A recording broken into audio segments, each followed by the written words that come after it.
Michael Kugelman, do you believe that even on this issue, surely on climate change, the world should be coming together?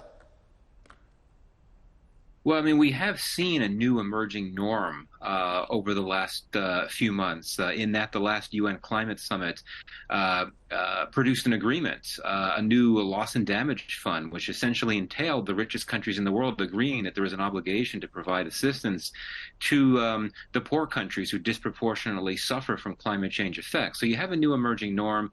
You also, looking at the U.S., the Biden administration has made very clear that it wants climate change to transcend great power rivalry. The administration has said that it wants to be able to cooperate with China on dealing with climate change, despite all the problems in the relationship. And, I read your Prime Minister's op-ed that he published today. Much of the op-ed focused on climate change. So clearly, with key players within the G20, there is a strong desire to try to figure out a way to move forward and make climate change a part of the final document in some way. But indeed, it's going to be very tough, as Ambassador Shankar said, as I said before. Even what may seem like the low-hanging fruit items, like climate change, have a lot of landmines to them. In that, yes, I mean, you have a lot of countries in the developed world that are not willing to commit as much assistance as the global South countries would like to see. If they can get through that issue at this summit, if they can work something out there, I think that could perhaps be some major breakthrough. But it certainly won't be easy, even though you do have this emerging norm that recognizes the importance of the wealthier countries providing climate-related assistance to the developing countries. Okay, so let me go one last time round the table and ask the big question. Will there be a Delhi declaration? Will we see at least a broad consensus on certain financial issues of restructuring of multilateral institutions, on debt servicing? Are these at least issues that will find their way into a Delhi declaration, or will the more trickier issues like Ukraine prevent such a declaration from emerging? Why don't you start, Mr. Leung, your sense from Hong Kong there? Do you see a broad consensus being achieved of a kind that was in Bali, but really, as we've seen in the last year, there hasn't been any sense of unity of purpose for all the razzmatazz? We haven't seen consensus when it comes to brass tacks. Will that change, you believe, in the next 48 hours?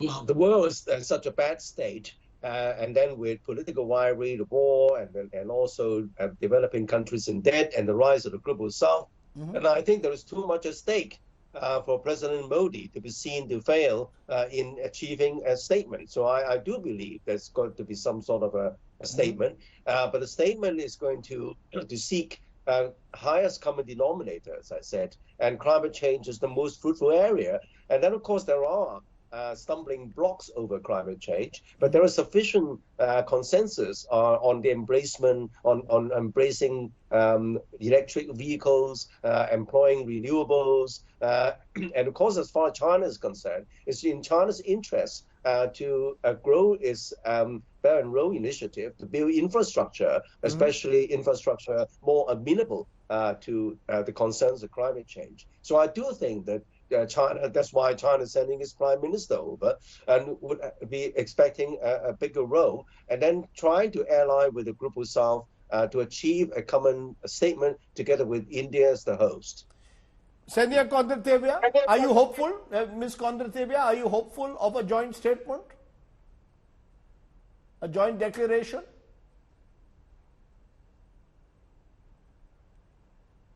Frankly speaking, I do not think that if there is a declaration or if there is no document, it's gonna either end the conflict in Ukraine or it's gonna end the existing problems of the, of the global world, be it debt crisis or especially the climate change. So what I believe is that the countries stay firm on their priorities and continue doing what they're doing. And I think I'm again just, referring to India, what it is doing globally, not just within India, but within the region and in Africa, for example, in terms of all these issues from finance, from sharing its achievements in technologies, in finance, in tackling climate. I think if countries keep doing and keep spreading the good practices, and that's what I believe, Mr. Modi is doing, that will help, and it will continue irrespective of whether there is a consensus or not, and that is what is important. Okay, Mathieu, Droin, your sense, what could be the biggest takeaway you believe from this G20 summit? What's the hope? Yes, what's the expectation? Sure, I'm personally optimistic that there will be a final communique, for three reasons. Maybe first, because it's fair to remember that G20 declaration is not non-binding for the states, so there is less impact.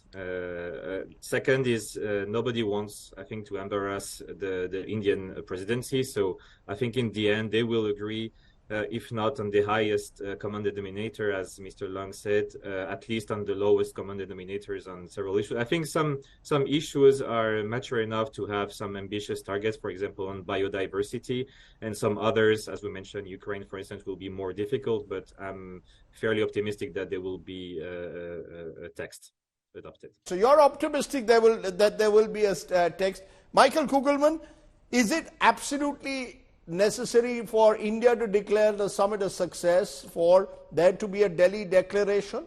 Or do you believe the fact that countries are looking for areas of convergence should be in itself seen as a positive?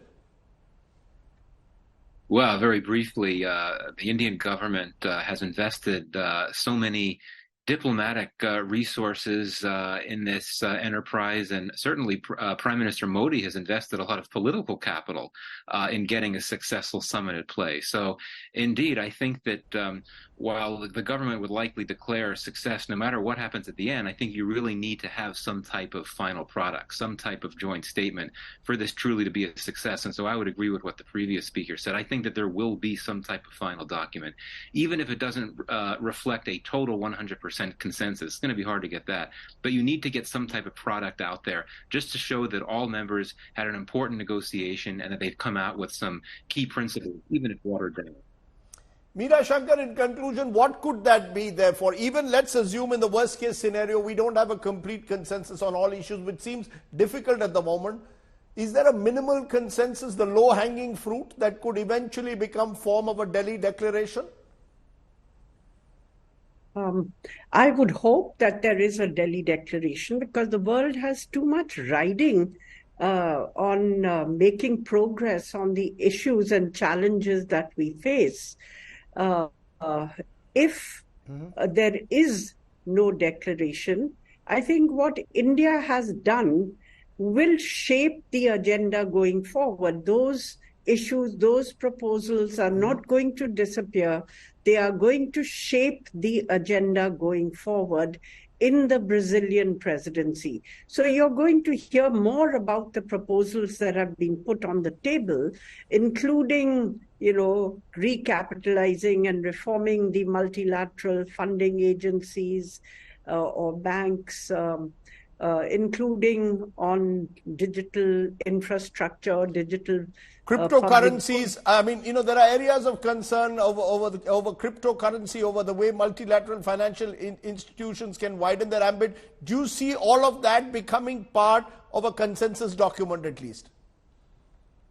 Some of it could. I don't know if everything will become part of it.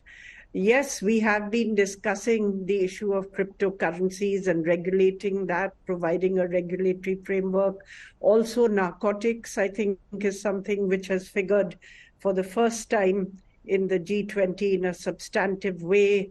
There have been discussions on, startups and what can be done globally to facilitate startups and small and medium scale industries. So there have been a range of new issues on the table, as well as the old issues on which we have made substantive proposals.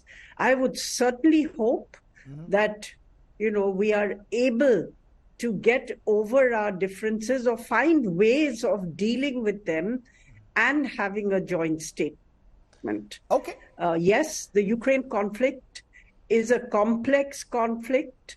There are legitimate views on both sides, and India has taken a neutral position on the conflict. Because of this, we understand that there is a history to the conflict. We understand that both countries see it as an existential problem to their very existence. So it is a complex problem. But having said that, India would like to see progress towards peace in Ukraine, but it doesn't want the Ukraine issue to block consensus on global challenges, because at the very minimum, despite geopolitical differences, the great powers have to find ways to work together on these global challenges which don't respect boundaries Right. and which require action by everyone. Otherwise, it would be irresponsible global citizenship.